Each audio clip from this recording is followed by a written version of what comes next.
he does not have a mean bone in his body. He's the most like lovable little I call him. What you're saying is all his bones are humorous. All right, that'll do it for us, everybody. Have a nice night. Mic drop. Don't be your worst. Welcome to In Moderation, The show where we give you a moderate dose of info, sarcasm, and we already know we're not approved. Are we recording now? We are recording. Okay, hey everybody, we're talking about Pepsi v Coke. So I'm assuming David, you're on the Coke side, right? Team Diet Coke. Yeah, see, I've never, the Diet Coke has a very, how you say, distinct taste. It does. Right? Like it has, and I think just like you kind of get used to that and then you enjoy it and then you stick with it. But for most people, I think Coke Zero has more of a regular sugar taste. But like, so I can totally understand why people, like, listen, I like licorice, but I understand most people aren't gonna like licorice, right? Because it's a very distinct taste. I think Diet Coke, like aspartame by itself, has a very distinct taste that you either like or don't like. I love the fact that like you have diets and you have zero sugars. Yes. And they're just so different. And I go back and forth. Some things I like diet tasting ones of the thing, like Diet Coke versus Coke Zero. What's another diet? Like Diet Mountain Dew? No, Diet Mountain Dew is garbage compared to zero sugar Mountain Dew. Like that's not even a question. Like that's always the funny part to me. Like that's not even. People say close. Like Diet Dew is better than regular Dew. Like I've never even seen a Diet Dew. Diet. What? Yeah. Do the Diet Dew. We've got Mountain Dew Zero up here. I've never seen a Diet Dew. See that? Yeah, Diet Dew just tastes like pea water. Or what about Dr. Pepper? Are you Diet Dr. Pepper? A lot of people are Diet Dr. Pepper. I like zero sugar Dr. Pepper over Diet Dr. Pepper. So zero. What? So Okay, what other fucking diets do you like? Are you? No, I'm serious. lying. I'm serious. It's literally like Diet Coke is like the main diet of the zero sugars of the diet world. Yeah, and then mostly everything else it's zero sugars. Zero. That's what I'm saying. Like, so for anybody listening, zeros just have aspartame and acesulfame potassium, which is just another artificial sweetener. And generally, when you blend them together, so there's sucralose, there's saccharin, there's all these different artificial sweeteners, and when you blend them together, you can generally mimic a sugar taste a little bit more than if you do all one. Like do you know, like I was at COSI, I was peeing at a urinal. That's how all conversations start. And it was like, they have like the little facts up on it. And it was like the first artificial sweetener was like invented in like 1840 something. Like, I think it was like saccharin. I remember the story of like this guy who was working on like, back then it was just like guys in their like, attic, and they work with shit and they combine like chemicals, that's basically all science was. And so he was doing some stuff and he went down to eat and he didn't wash his hands and he noticed his hands were sweet as he was eating bread. And he's like, oh, this is weird. And so he accidentally had created like saccharin, I think was like the first one. I'd have to double check on that. But like, yeah, it's just, we've had artificial sweeteners for a while, which always kind of makes me laugh because people are like, well, they haven't been studied long enough. I'm like, bro, we got fucking decades. We've got like 100+ years on like on at least some of these artificial sweeteners. And we're still going okay. Bro, it's that always what gets me, because like I always say this when like monk fruit comes up, like because monk fruit natural, the natural ones, the natural one, yes. And I said that on a TikTok live a few months ago. I'm like, guys, just so we're clear, because someone asked about monk fruit, and I'm like, just so we're clear, guys, we have more safety data on aspartame, on all these other ones than monk fruit. Fruit, stevia. It's probably fine. It's probably fine. No one's saying it's not, but we actually have more data on the safety of aspartame. But aspartame is made in a lab. It's artificial. I love that because people are always like, oh, stevia is so natural. Have you seen the processing of stevia? Like the amount of processing stevia has to go through. It is essentially made in a lab. Well, yeah, I mean, I remember Home Depot had a stevia plant, and I was like, oh, that's cool. And I picked a leaf and I chewed on it. I thought I was going to die. That shit tasted horrible. Like, I couldn't, I had to spit that out. That was gross. So, yeah, the stevia plant, don't get a plant and sweeten your food that way. Let me tell you that much. No, you need a huge amount of equipment to process that shit. That's why I like sucralose. Sucralose is Splenda. Splenda is like just the brand name, and because it comes from sugar, they take sugar, they make it sweeter, and your body can't really process sucralose, so you just like pee it out. And it's always weird to me that people are like, "What does it build up in the body? Do you piss? Do you poop during the day? That is your body being like, nah, we don't need this anymore. It's gone. It's fine." So I mean, yeah, this whole episode is pretty much gonna be on diet sodas. But I guess Dave, you should probably. I'll be honest. It's funny how this works because diet soda is kind of like my thing. And so I know. It's so funny how like this conversation. I did not start this, but of course it has to go here. Like I mean, I knew we were gonna get there. Diet. But for episode 69 plus 2. David, we have David. This is how. Oh, so if you, David, we're our 0 BC or like our date is 69. So we go. We use base 69. Yeah, base 69 exactly. So we're 69 plus 2. Why don't you introduce yourself for people? Let people know what your deal is. Yeah, so for those guys that don't know, my name is David Roden. I'm 33, and this year I'm celebrating I've been down 200 pounds for 10 years. This is past year 10 now, and it's been a heck of a journey. By the time I was 18 years old, I weighed over 400 pounds. So like the obesity transformation space, weight loss is very much my baby. It's not the only thing I do, but it's definitely my heart. It's like half diet soda. It's half like my life is half diet soda and half talking about calories. That's basically what it comes down to. And somehow diet soda made me 400 pounds. Or my favorite is someone told me that it's GMO like food. And I'm like, yeah, you're right. The non-organic apples, that's what got me to 400 pounds. It was definitely the inorganic apples. The GMOs got me. Just easier to pick a small thing, because if you talk about obesity as a disease, then you have to bring up all these like statistics and boring shit, like talk about access to fucking quality food and all this stupid bullshit. All the medical conditions. No. We just talk like fucking GMO. It's artificial sweeteners and food dyes. GMO is such a big word. We had to shrink it down to 3 letters. That's how scary it is. Done. And then I just my favorite is when you say GMO. Like it's like it's the non-organic apples. That's what. So why don't you tell because you've told some stories. I want you to tell people like how you got to that weight. I'm assuming it wasn't dirty. We were.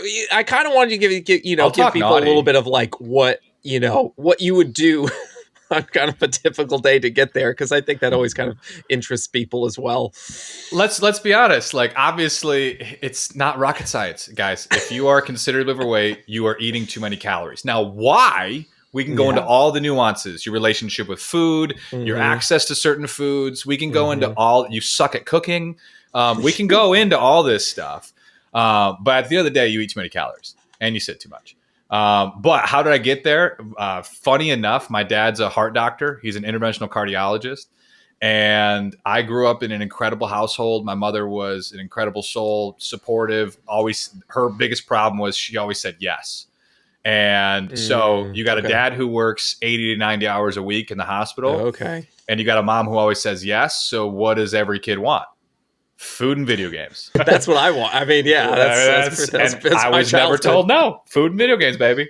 And I had a really big house, and we had a walk-in pantry, and I always had friends over. And so my mom would just go to Costco and pack it full of stuff. And so we always had Costco-sized bags of Reese's peanut butter cups and everything you could think of. And I'm not kidding. In a night, I'd be playing like Call of Duty, and I'd rip through a 24-count of Reese's peanut butter cups. I would have, I don't know, a family bag of Doritos, and then probably wash it down with half a sleeve of Mountain Dew. I mean, it's. I mean, so like 2 Reese's cups is like 190 calories. So if you're eating like just that, like what, it's like 2,000-3,000 calories of just sweets, just those, just sweets, and then. Yeah, man. Like, no, and it's not rocket science. And then you get behind the 8 ball, and I was 300 pounds by the time I was like 13, 14. I weighed over 400 pounds by the time I was 18. And then that's where the bad relationship with food comes about, and then your poor relationship with yourself, and now you're hiding food, and and you're playing on all that kind of stuff. Now, did your dad ever say anything to you as like a heart surgeon? Was he always like, hey, David? Or kind of a stop eating those. Okay, I'm off to work. It was one of these things where the context of dad kind of comes into play, where my dad's incredible, but one of the things that his shortcoming was his dad died when he was 12, and so he never had that figure that like kind of was like the stone fat, like this not cool, and so like he didn't. So his way of loving me was just supporting me. He had me go to a dietitian. He had me go to an endocrinologist. He ideally was trying to have me eat more fruits and vegetables, not so much pizza. But at the same time, he also wasn't like a very dogmatic, like, no, you're not doing that. Yeah. Like he was like, hey, maybe we should do this.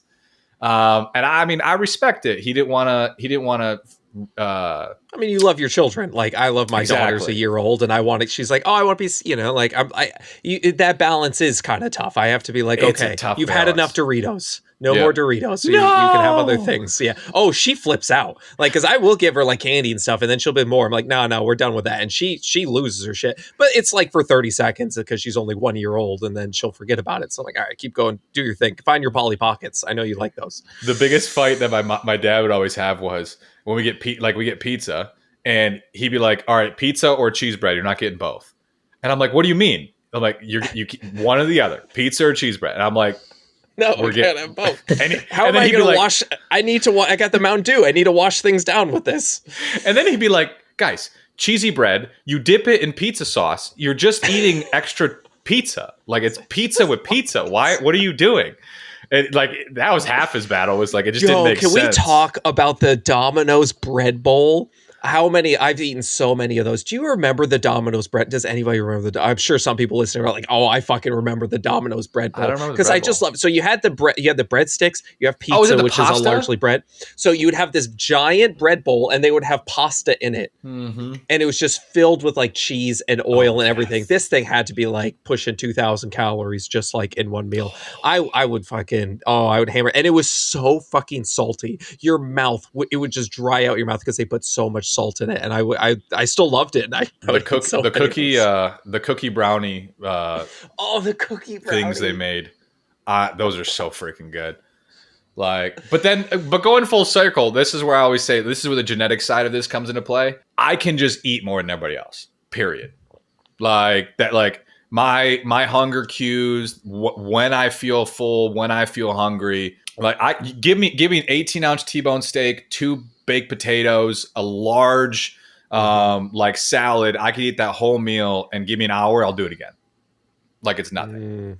And I think that's the kind of the dynamic. I think that there's a lot of talk of like metabolism, which sure plays a factor, right? But like I would say a larger factor would just be that your like hunger hormones cues. Like if you feel just generally a lot hungrier, you're just going to eat more calories. That's kind of generally how that works. I was always super skinny because I'd eat these things, but like I couldn't go all in basically like some people, definitely could. But I'm kind of curious then. So you have all these issues, you gained all this weight, and then you decided at some point, I'm assuming like, okay, I it maybe gone a little too far. Did anything happen to spark that, or was it just like you kind of just woke up and you're like, I'm done? So there's a sequence. I was a junior in college because I had tried to lose weight multiple times. You know how that kind of works. Gain 20, lose 20, or drop 20, gain 20.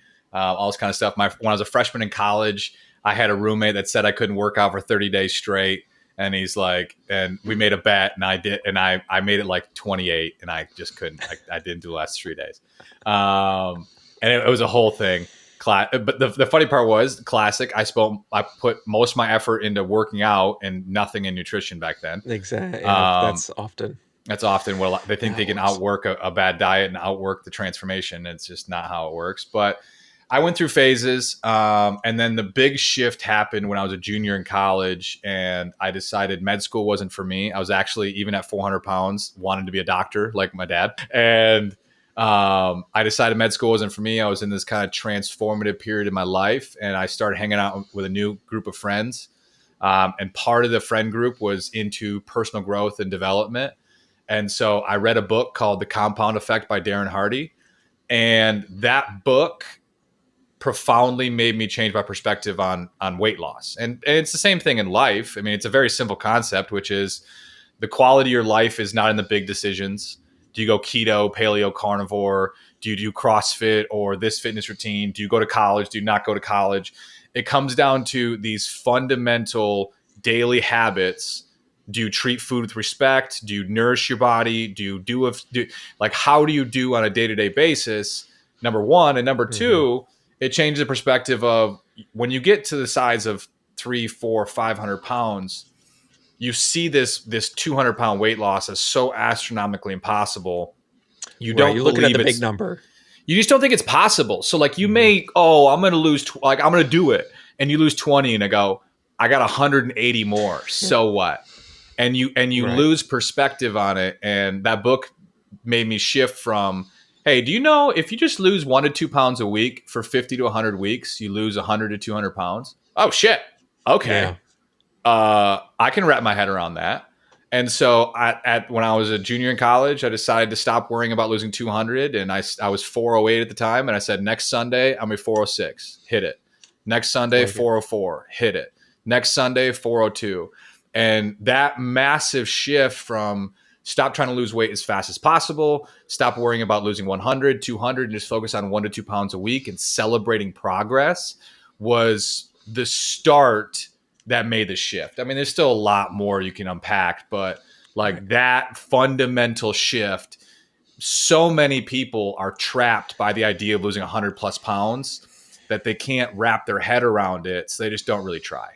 And that's true with, like you said, that's true with everything. You kind of look like, I'm going to do med school. Like I'm looking at like 8 years or whatever it is. You're like, all this work, there's no way. I do that. I'm honestly like, it's just talk about just small things. I'm talking about like cleaning my house. I look at my house, it's a fucking wreck, but basically always. And I'm like, fuck it. I can't, I'm not even doing this. But if I go like, okay, I'm going to clean the microwave. I'm going to start just with like one device. I'm going to go and then I'm like, okay, now I can do this room. And that like just kind of starting somewhere helps me out a lot. Now, like it can ping pong a little bit and then I end up cleaning my car out when I haven't done shit in my house. But like, you know, at least you're still going. Like you might veer off course, but you're still going, right? At least you're still moving. Progress or perfection, people. Exactly. We talk about how like just the mentality around weight loss is really just as important as actually like what you're doing, because as you said, it's the daily habits and sticking to it.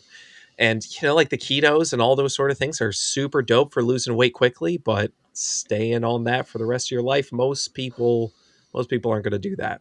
You know? What's the point? Like I kind of say this all the time. If you're going to like do some restrictive diet, I don't care. But if you can't maintain it, what's the point? Yeah. Like honestly, it actually puts you in a worse position. Like it's like you get that hint of what it's like to be down the weight and then you lose it and you're like, now you feel even worse. And when the weight starts to come back up, because it will, because you know, in keto, you lost a lot of water weight and whatnot, and it'll level out. Then you just get so fucking discouraged, man. Like that's, and then it's so easy just to say, fuck it. So like, I'm not anti-keto. I'm not even anti like low carb. Like I love carbs. I'll always eat carbs. But if there's a lot of people that stick to it for their life, they just like low carb. And I think that's super dope. Respect. And that's the dogma of like the whole nutrition diet world is like, a lot of times I push back personally on diet culture, but it's funny to me because it's like, I'm not here to say you can't do intermittent fasting or low carb or all this. You just got to know why it works and why it doesn't. So you're not, breakfast is not making you fat, people. If you want to skip breakfast for the sake of controlling calories, fine. That's totally cool. Yeah. But like, thinking breakfast is somehow, oh my gosh, just making me like, no, it's not. Eating like, after 7 p.m. is what makes you fat. The breakfast makes you fat. It's all these,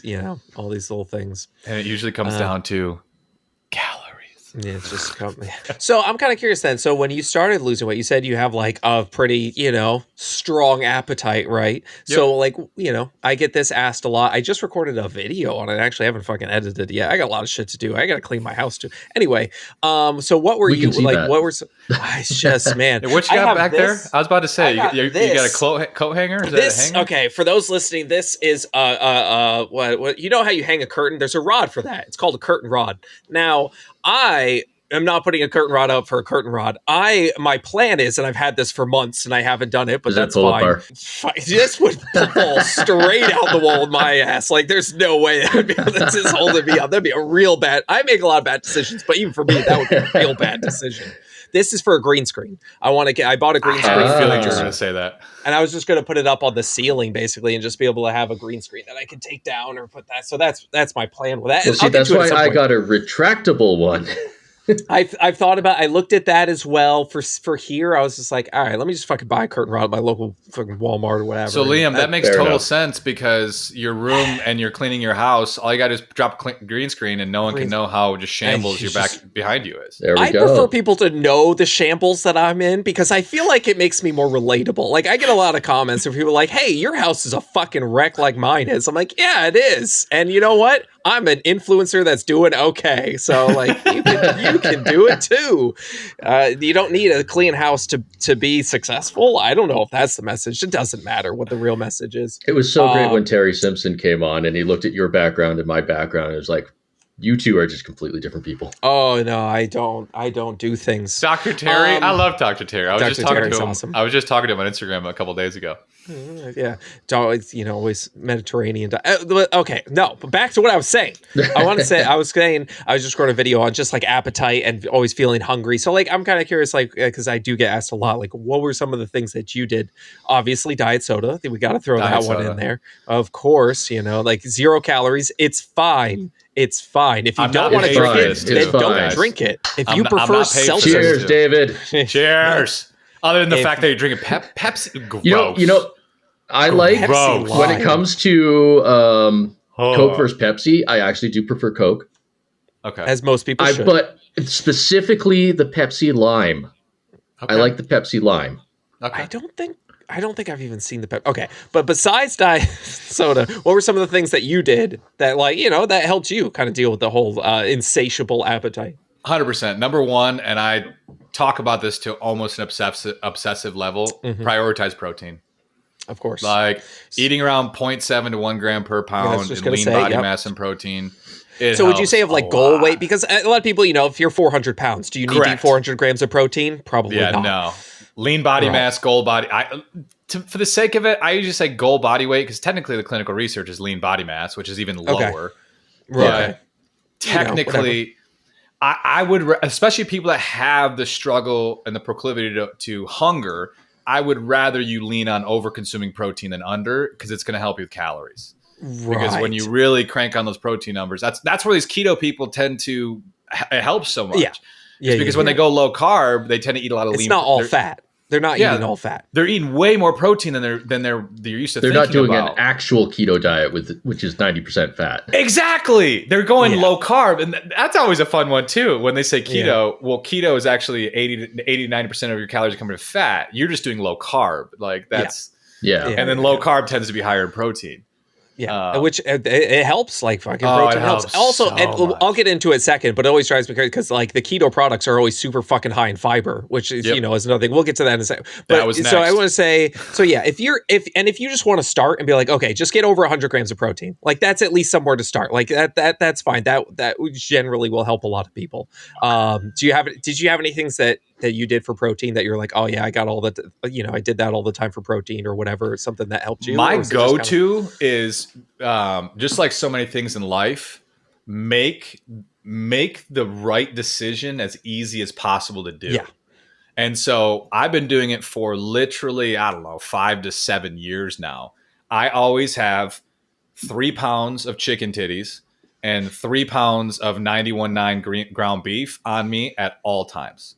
And then I keep it relatively spices, like not a lot of spicing. And then I add spices after the fact, depending on the vibe. Like I'm feeling more Indian. I'll like at the end of it, I'll add some curries and stuff. So do you just cook it with other things, or do you just cook it by itself and then add it to other things? I cook it by itself. So like I've been in a shredded chicken phase lately. So it's just throw chicken breasts into a slow cooker and shred it. And then I'm feeling a barbecue sandwich, and I'll add some low sugar barbecue sauce and then put it into a wrap and call it a day. Or I love these little Tasty Bites. Have you seen the brand Tasty Bite? I have not. So they have like Bombay potato, lentil. They have a lot of different stuff. They're delicious. And like a lot of times when you get these like these microwavable bag like stuff like that, the fat tends to go crazy, and then the calories jump really fast. The Tasty Bite brand, they keep the fat under control, so the calories don't go nuts, and the fiber is solid. So that's what I tend to do is like I have my chicken and beef lean sources on hand. And then I can make. And then do you add like salads. When you go to eat it? Okay, wrap salads. Like you can make it. You can vibe it out really. Once the meat's cooked, like it's very easy to transition into a salad. It's very easy to make a wrap. It's very easy to microwave it and turn it into like whatever you need to do. Yeah, for people listening, like you could do like I love the like pre-chopped salads. I know they're fucking extra expensive and whatnot, but like if I have to cut it all myself, I'm probably not going to do it. So you know, like I'm not saving money because I'm just throwing out fucking leaves. So like the pre-chopped salads, or having the wraps, and obviously if we talk about the low carb wraps, extreme the high wellness, wraps, whatever. Extreme wellness, is my favorite. I love the fact they say wellness. Because it says wellness, it's automatically good for you. It comes with a side of moringa powder because it says wellness on it. And so I love the fact that I'm not a low carb keto guy, but I tend to my carb sources tend to be the ketos because they're higher in fiber. Let's jump into that. So the next one, like fiber, super important, very helpful, not only for your like health and everything, but also for weight loss. And we've talked about many times, the average American gets like 10 to 15 grams a day, very low. Generally recommendations, 25 grams a day for women, 38-ish for men. I always say just kind of the more the better until your body's like, no more, that's good. So I urge, you kind of have to listen to your body on that. But fiber can be extremely helpful for weight loss. So picking things, especially things that have protein and fiber. And that is why I talk about beans so much. It's just like beans have protein and fiber. Like it's like usually like 7 or 8 grams of fiber and protein, depending on the type of bean. And like, I love that I just have canned beans and they're already fucking cooked. And then I can make a wrap. You can throw, whatever. I just throw even with rice or whatever it is. Learning to cook. Gotta learn to cook a little bit. I'd say just even starting with like the basics. Like I saw, what I made was really good. You take like the small low carb wraps, like the little mini ones. You know what I'm saying? You make pizza sauce, cheese, and then pizza toppings. You stack one on top of the other, throw in the air fryer, and then it's just got like it's like a kind of like a little mini pizza. Air fryer is like a cheat code for cooking. Air fryer's really good, man. Air fryer's good. Like crock pot. It's kind of hard to mess up a crock pot. Yep. Yeah, like what? Unless you're just dumping cheese, like Velveeta cheese in there, like it's usually pretty good. Using it as a fondue pot instead of crock pot. Oh yes. or we watched the Super Bowl and we had the crack dip in our family, which is a whole brick of Velveeta cheese, a pound and a half of beef. And then like the Rotel, whatever, which, hey, that's vegetables. You're adding at least some. Yeah, that's the crack dip. We only do that once a year. There's at least a gram of fiber in that for sure. I at least one. Okay, so fiber. Did you have any other like the fiber sources or like the like low carb or like high fiber things that you generally go to, or is it protein bars? I love chocolate. Okay. I'm a whore for chocolate. So like I would say Quest bars, but $3 a bar, they can suck it. Like I just can't wrap my head around it. Yeah. Where I got a Costco. Kirkland protein bars are just as good as Quest bars, and they're $1 a bar. Yeah. So like Kirkland protein bars is my go-to. Yeah, they have the chocolate, and does the chocolate come with the peanut butter comes with the Oreo, the cookies and cream one. Cookies and cream, which I don't like the fucking cookies and cream one. That's the only one I don't like, but I like the peanut butter one, so I'm mad. People tell me I can order it online, but I haven't done that yet. Doesn't matter. Anyway. And so then the chocolate comes with, what does the chocolate come with? Cookie dough. Chocolate dough. That's a great combo. And that one's actually a good one too. So that's the pack. Yeah, it's usually I think now like $21 for 20 bars. Well, so it's like the logical answer here is for you to save up your cookies and cream bars and just send out to Oakley on the street selling them to people.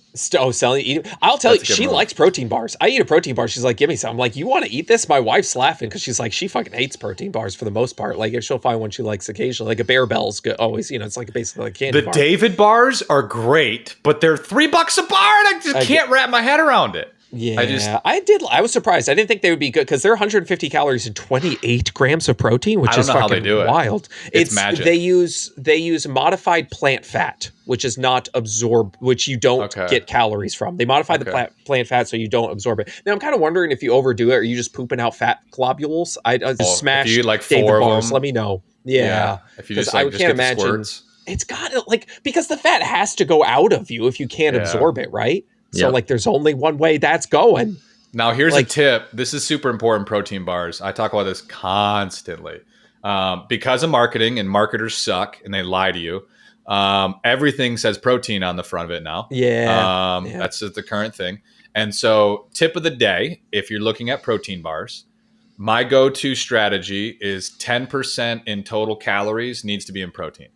So if you're eating something with 180 calories, I want to see 18 grams of protein. If you're eating something with 240 calories, I want to see 24 grams of protein. If you're keeping that ratio, you're actually eating a protein bar. Yeah, I see people say like if it's got 20 grams of protein, just add a 0. 200, is that how it's 200 calories or under? Yep. Perfect. That's good. You're good. Yeah, exactly. And if it's a little off, like, like the Robert Irving bars are like 16 grams of protein, 190 calories. You're like, if that's the one you like, hey, that's cool. It's close. But it's close. But yeah, a lot of them will be like 8 grams Snickers of protein and it's 250 calories. And you're like, what the? That's what? I can eat peanut butter and it's the same. Snickers protein bar. It's like, that doesn't work. It's not how it works. So yes, those are great. Definitely microwave though. If you don't really like to microwave them for like 10 seconds, the Kirkland protein bars, I'd say that's better. But protein bars, and those also have like 12 grams of fiber, I think, like 11, 12 grams of fiber, which is super helpful. So like if you can find that combo of protein and fiber, whether it's in a whole food like beans or a protein bar or whatever it is, that can definitely be helpful. So you got protein, fiber, diet soda, of course, or there are 0 calorie fucking drink you like. It doesn't matter. Anything else you got? Or is that those and then outside of that, I think it's super important. It's not talked about enough. Is relationship with food, from the sense of people using food to cope with stress, and that whole game. Like, if you find that you're eating adequate protein, you're eating mostly whole food, and you have these binges, and you're still hungry all the time, you have to start to ask the question yourself, why am I still hungry?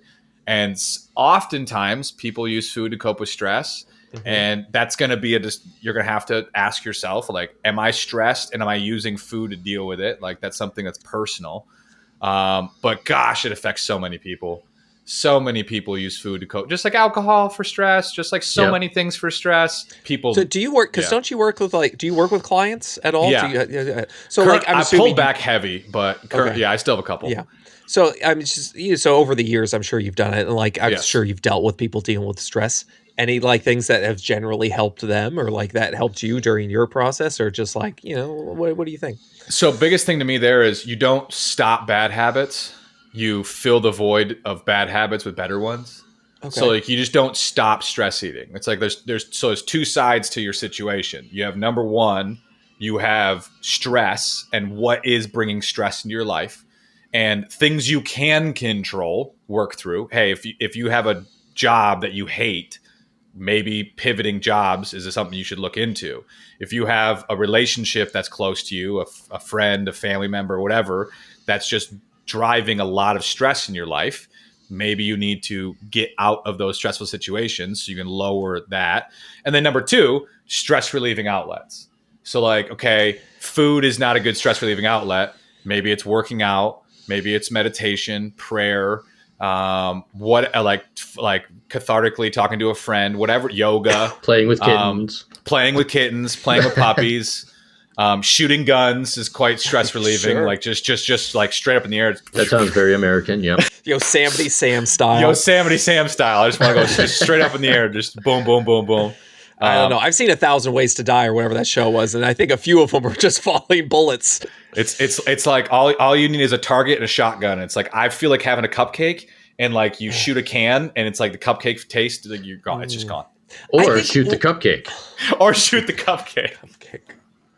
Now we're getting into like I just covered that a little while ago, like one of those like ED fucking hacks where you're like, oh, just ruin the food, pour pickle juice over whatever you're eating so you don't want to eat it anymore. Yeah, no, or like, pour coffee grounds on it. That's what a lot of yeah, and I'm like, I don't recommend that. No. I don't know if is that a long-term strategy? I don't get it. Like it goes into like the everything else. Like my business partner John, he's been down 300 for 8-9 years now. And I respect the shit out of him for this, but I challenged him on it.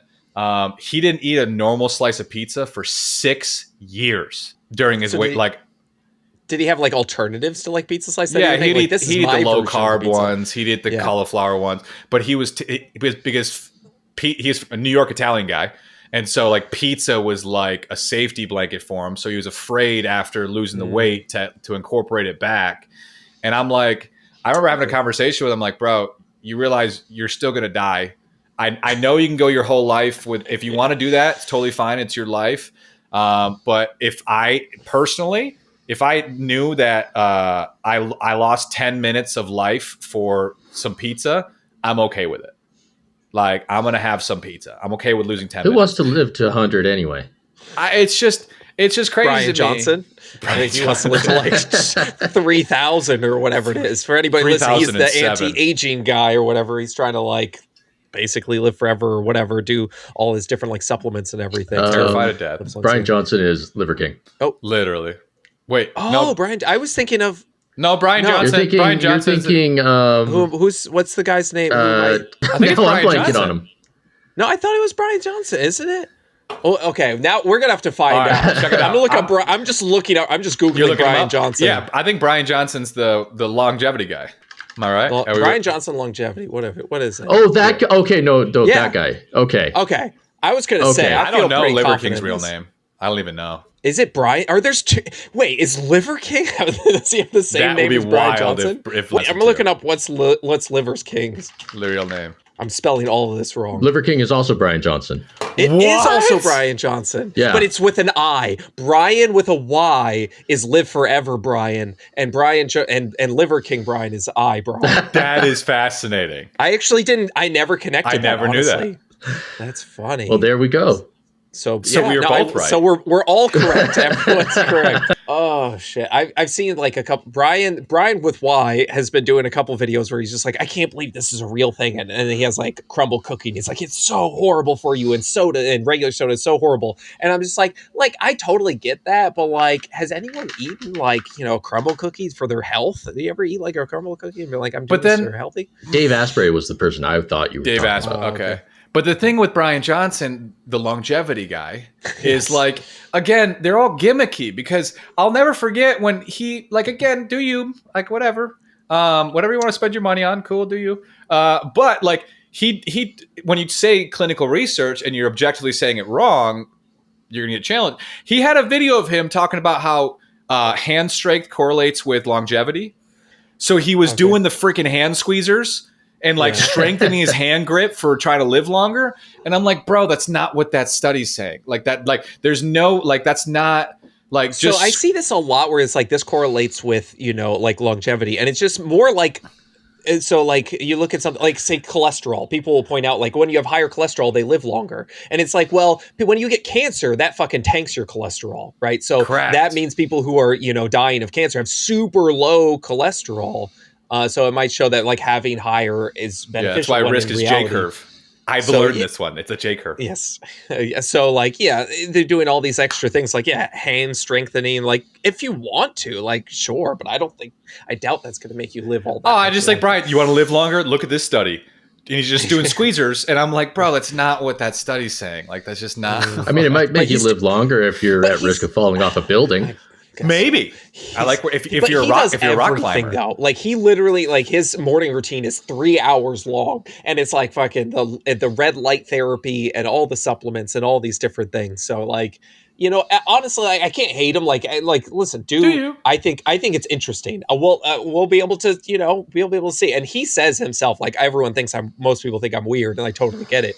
But like, I'm just going to do this just to try and find out what's the limit for when you do everything right. When you take your son's blood and put it inside of you, does that help at all? That's a real thing. I'm not making that one up. No, you're not making that up. And the crazy one to me, though, too, is it popped up on social media. There are currently 1,000 people across the world that are in cryotherapy right now. Did you know that? There are 1,000 people around the world that are in cryotherapy, meaning like they're frozen right now. Okay. Because whether they were getting towards the end of life and they know they're going to die soon, so they're terrified, so they're in cryo, like they're like frozen in what's considered suspension, like in a frozen, slowed down heart rate, all this kind of stuff. Yeah. Or they have some terminal disease and they like slowed down their metabolism and put them in this cryotherapy or whatever, keeping their brain functioning, but basically everything else is stopped. Like there's 1,000 people right now that done that. 1,000 people. That number sounds about right for me, because there's a lot of people, especially if you're like wealthier or something. Oh, you gotta be super rich, like right, to do that. Yeah. So I guess I get it. Like, I don't know. I'm not well, I mean, if they die, they lose it, so they may as well risk trying to keep it, right? See what happens. See what, so I could, if I could, maybe Star Wars is going to come around and you're just going to get thawed out and you'll just have one of those little headaches or whatever. And then I just found that one fascinating. There's 1,000 people that are in like this. What's going to happen? I don't know, but they paid for it. Where are we storing them? Cool. I don't know. There's like a whole thing in Russia, which is hysterical. There's a whole thing in Russia, and then there's a thing in America somewhere. Interesting. Very interesting. But anyway, losing weight. So help the relationship with food, stress. I was going to say for your thing, like, I think it's really important just to find another outlet also, just because I find when people go to like the gym, they lose weight, but a lot of that isn't because of like the calories they burn at the gym. They just leave the house. They have another hobby. They're doing something else. And so like, just finding, they're thinking of feeding less. Yeah, like all the above. Just the idea of whatever fitness routine. Now that's super important. Like, again, fitness doesn't have to be punishment, and it shouldn't be punishment. So like whatever fitness. I love bodybuilding. I love the process of it. I love putting on lean muscle. That's like my girlfriend. She loves CrossFit. I loathe it with a passion. Yeah, I'm like, you do you. Like, you love that. Keep doing it. I'm good. I've done it before. I blew up my right shoulder doing it. I'm good. I like the martial arts. I do like Muay Thai, kickboxing. I really enjoy that. I kicked some guy's fucking knee with my toe. That shit swelled up. So I can't curl my toes. It's not fun, but I do enjoy it. That's what you get for toe exercise. Don't kick someone in the knee with your toe. Not a good idea. You learned that in soccer as a kid. Kick with the top of your foot. Just or the side inside.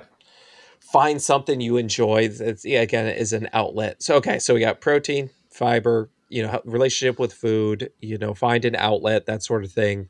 Anything else you want to add on top of that, or is it diet soda? Of course. How do I forget the diet soda? Diet soda, gotta hit it again. And just keep mentioning it. I mean, it goes back to it goes off of a little bit of the whole the relationship with food side of things, but it plays a huge role. Law of association. Who you surround yourself with most is who you become. Okay.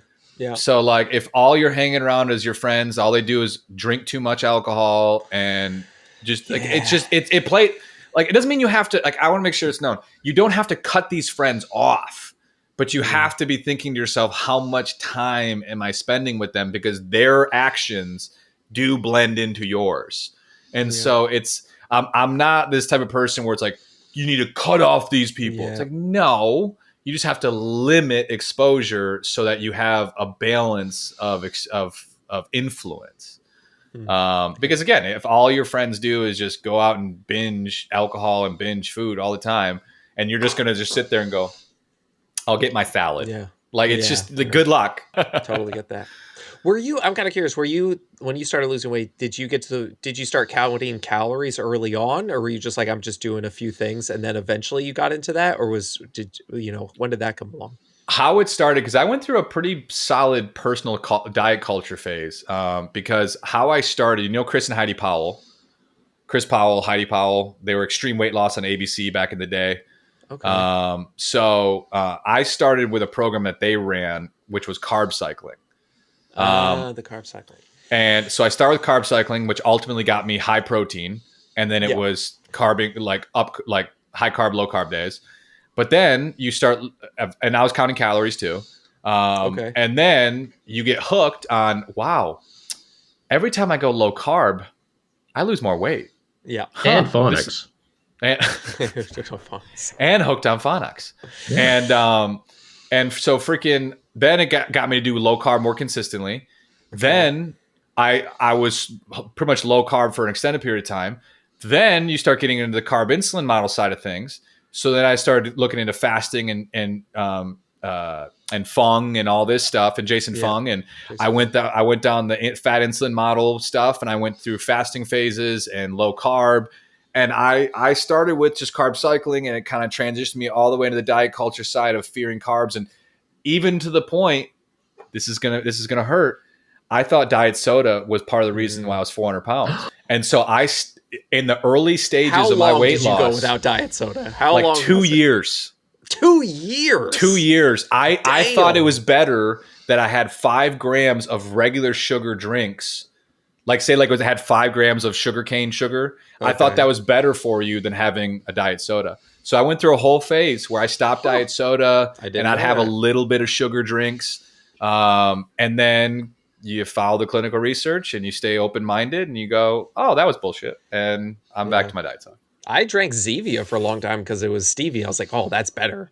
That's natural. I did that for a little while. I tried a Zevia and I took 2 sips and threw it out. I will say their ginger root beer, not bad. I'll still drink that from time to time. But a lot of their flavors, their lemon lime tastes like battery acid, and whoever came up with that should be fired. But it's whatever 0 calorie you like. That doesn't matter. If you like Zevia, nope. Okay. I was just kind of curious because the calorie counting. Because a lot of times when people start, they just start doing like anything that they see that works like on TV or whatever it is. And then eventually you kind of get usually later into do you count calories now?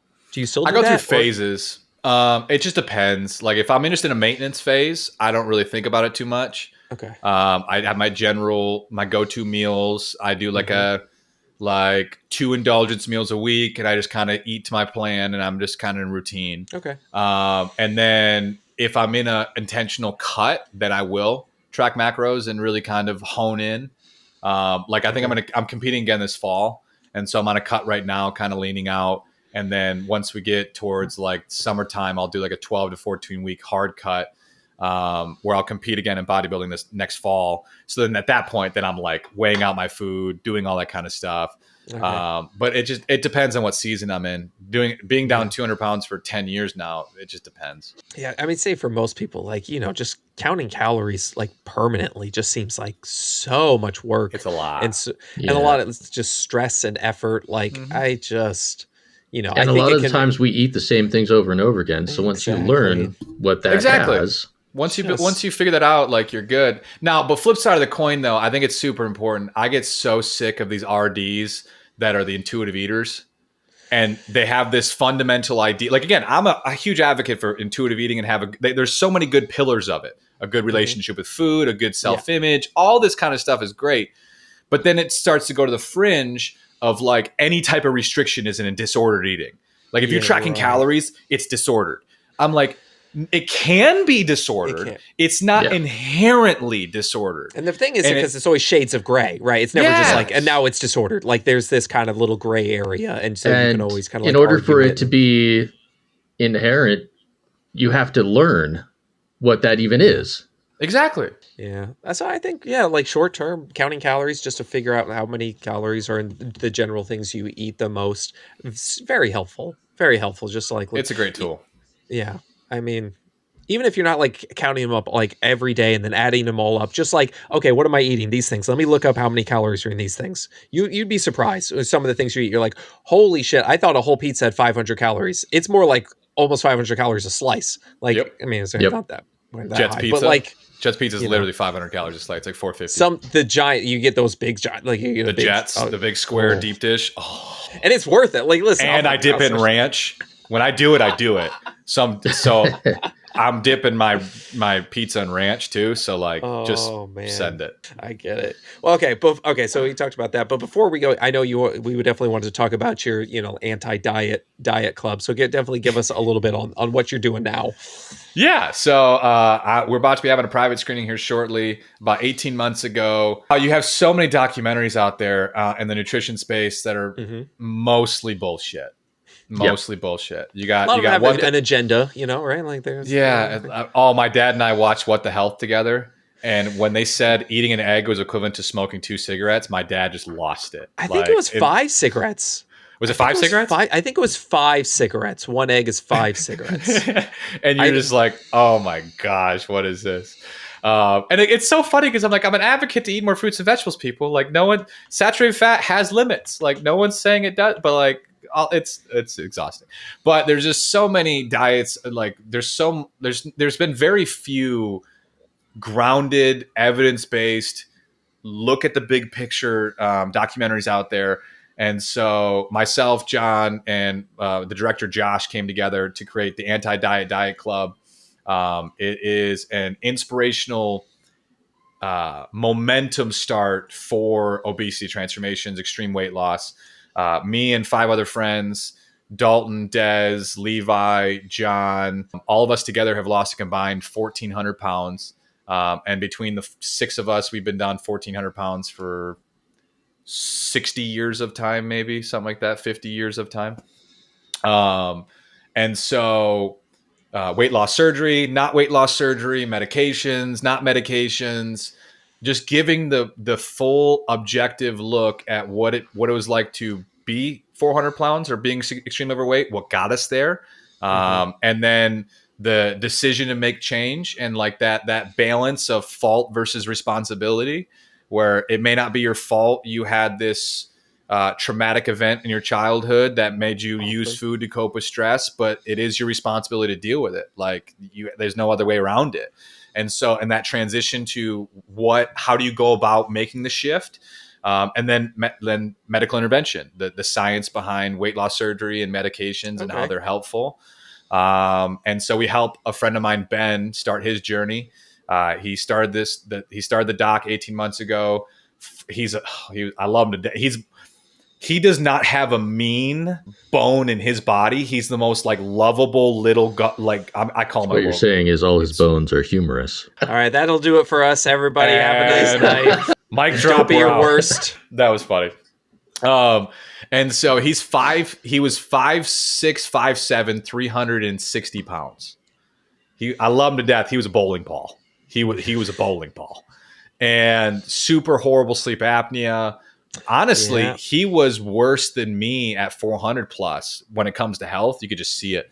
He had such bad sleep apnea that like he'd fall asleep driving type level. Yeah, that happens a lot. Yeah.